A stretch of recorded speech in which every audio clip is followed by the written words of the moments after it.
فرمان مصطفیٰ صلی اللہ علیہ وآلہ وسلم۔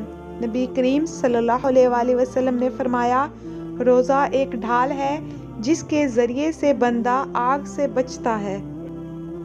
روزے جتنے بھی مشکل ہوں پر رمضان کا اختتام بہت اداس کر دیتا ہے۔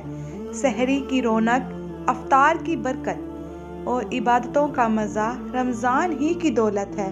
اللہ پاک ہماری ٹوٹی پھوٹی عبادتوں کو قبول فرمائے، آمین ثم آمین۔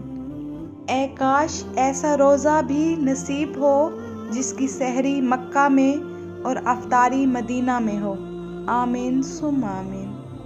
عید کے آنے کی خوشی سے زیادہ رمضان کے جانے کا دکھ ہے۔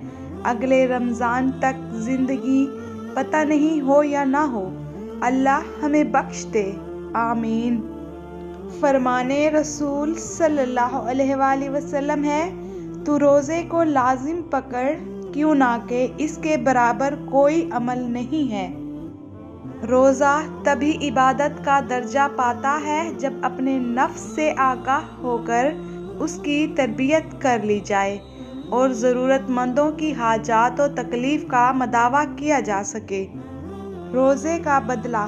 رسول اللہ صلی اللہ علیہ وآلہ وسلم نے فرمایا کہ اللہ فرماتے ہیں، انسان کا ہر عمل اس کی ذات کے لیے ہے سوائے روزے کے کہ وہ خاص میرے لیے ہے، میں ہی اس کا بدلہ دوں گا۔